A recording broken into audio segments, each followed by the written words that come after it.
Hi, TSB fam. It's Brianna, co founder of 20 Something in Black, and we are starting off May with our May book of the month, which is How to Be a Parisian. How to Be Parisian is written by 4 accomplished French women, and it kind of gives you details about how to be the best all around woman. Let's get started. I love how this book, it isn't really written in chapters, but it is split up into 5 different sections. And within these sections, they kind of give us tips on how to be the best all-around woman. So it starts off with the basics. So our first question is, what are your faults? Can some of your faults actually be looked at as the best parts of you? And how do you embrace your flaws? So definitely as you're watching this, please join in with the conversation by commenting any of the answers that you have to these questions. So me personally, some of my faults could be definitely being more emotional and putting my emotions in the forefront. But that's actually some of the best parts of me is, yes, I am emotional. Yes, I'm full of excitement and ups and downs, highs and lows. But then at the same time, it's a good balance to not only my friends, but also when it comes to my relationship, because they might be more mellow. So I'm able to bring out the best side of them. And I embrace my flaws just by knowing that it is a part of me. There are some flaws that I definitely do have to work on to just be a better woman all around. But for the most part, the flaws aren't going anywhere. So anybody who's a part of my life has to know to love me and my flaws, the good and the bad.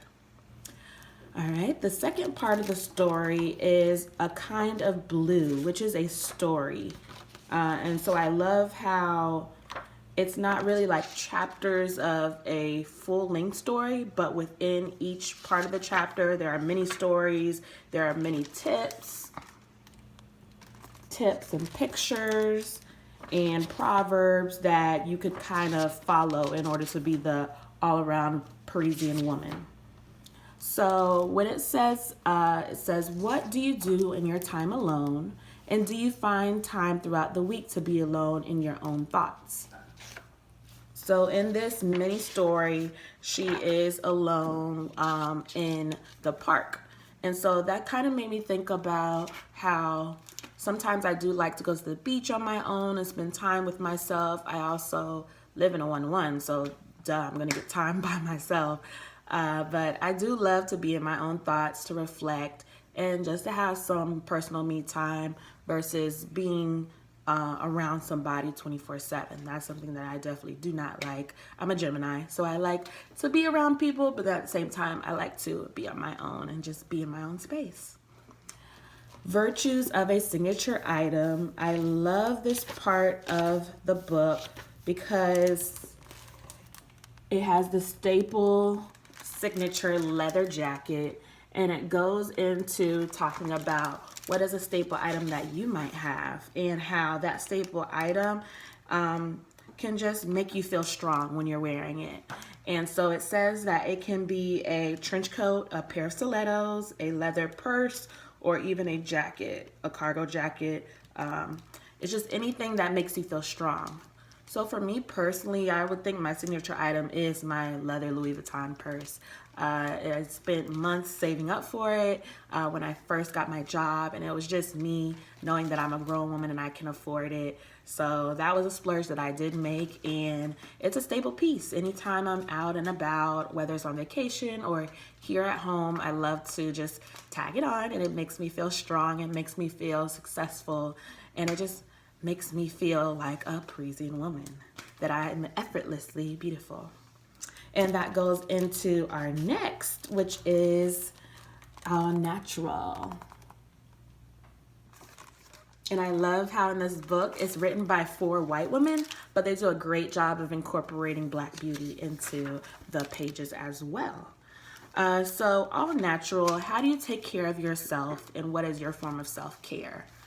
So while reading these chapters, they talk about hair, plastic surgery, your skin, and it just made me think about how me personally, how I take care of myself. Even when it comes to doing my makeup, I keep it light. I just put a concealer on, and as long as my eyebrows are done, I'm good.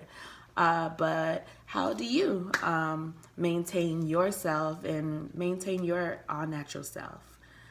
They also talk about how it's good to embrace, the things that are about you, such as your freckles. So me personally, I have freckles. So if I wore like a heavy foundation, it would cover up the things that make me me. The next part of the first part of the book is called Safety Kit. And this was something a couple years back. Those of you who follow me remember how I was talking about what's important to having your purse, because different people can ask you, hey, do you have some tissue paper or something to blow my nose or hand sanitizer, lotion. So I always think it's good to have, a little safety kit in your purse, because you never know. And this safety kit can be something that you store in all your purses. It could just be detachable. You take it out and you put it in different places. So for me, I think the essentials would include definitely hand sanitizer, lotion, some tissue paper to blow your nose, and here they have sunglasses, moisturizer. So definitely all of that is very, very important to have, because you just never know. Then as we turn the pages, we get to kind of the second part of the book called Own Your Bad Habits. So I love how it doesn't just say a Parisian woman has everything put together and it's perfect and it's this, and that, but it also talks about how, just even in the story title, love, style, and bad habits, and how to own your bad habits. So it says, what are your yes but no's? How do you balance your bad habits? So me, how I balance my bad habits is just being cognizant of what those bad habits are, and making sure that whomever I am dealing with, whether it's friendships or relationships, it comes in small doses and that I have to control it. So definitely being cognizant of your bad habits. How do you balance it? Another thing is just knowing that whoever is meant for you and whoever's meant to be in your life is going to love you regardless, because we all have bad habits. And then the last part goes into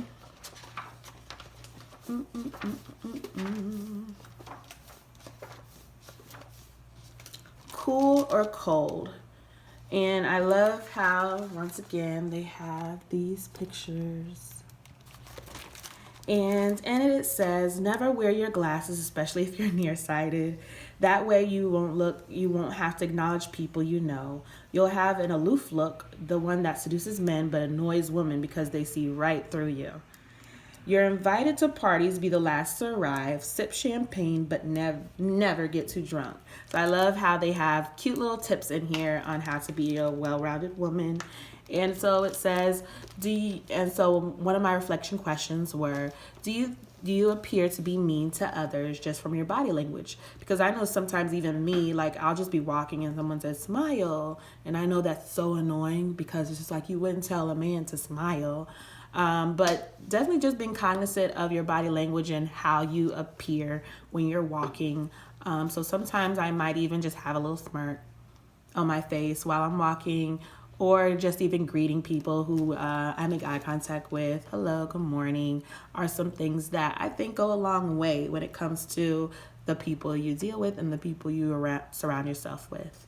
And the next question says, what are small adjustments you can make to appear to be friendly?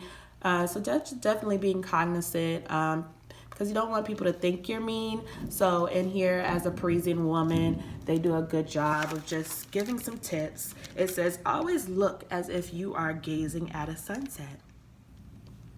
Even during rush hour in the metro, even when picking up frozen pizza from your supermarket.